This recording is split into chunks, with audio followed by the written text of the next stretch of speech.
it's pretty easy to hide on Zoom. Whereas when you're spending 5-6 hours going for lunch, hanging out with someone, you sort of run out of things to talk about related to the company, and you actually get to have those moments where you're just speaking, not related to their company. It doesn't feel like due diligence. It's just really getting to know them as people. And I think those for us are where we build the best relationships with founders, where you get the most meaningful insights, not what you can say on an hour or 3 hours of Zoom calls throughout a few weeks of due diligence, but how are you actually sort of over a period of 6 hours when you run out of questions to ask about the company. And that's been something we're trying to do a lot more internally now that the world is opening up. It's becoming a bit more standard, sort of how it used to work in venture capital, where you're never going to sign a deal, you're never going to invest in a company without actually meeting the people behind it. Blockchain is a fast-moving industry, and the exit opportunity here is much faster than the traditional industry, where you have to wait for like 5 to 8 years before you gain any sort of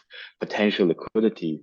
With tokens, you could easily gain those within half a year. But even with that, we think that the Web3 world, as it starts to onboard more and more users and become more and more mainstream, it also needs to build really value-driven products.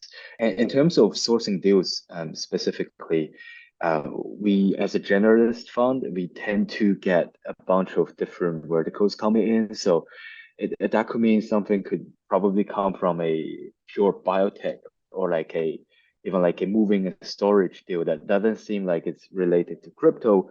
But one of the advantages of being a generalist fund is that you get to compare your Web3 founders with a lot of other founders. And I argue that the bar for Web3 founders needs to be even higher than the other sort of industries, just because that Web3 is such a young and innovative industry. You need to kind of maneuver around with a lot of uncertainties.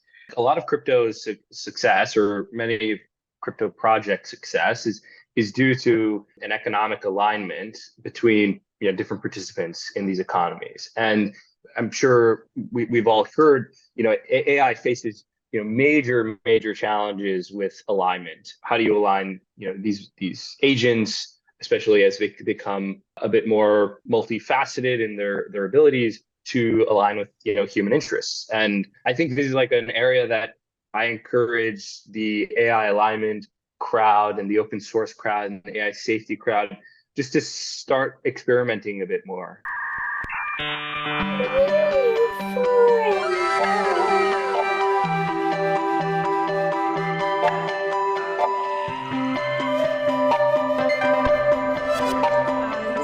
Maybe related to about our current financial system.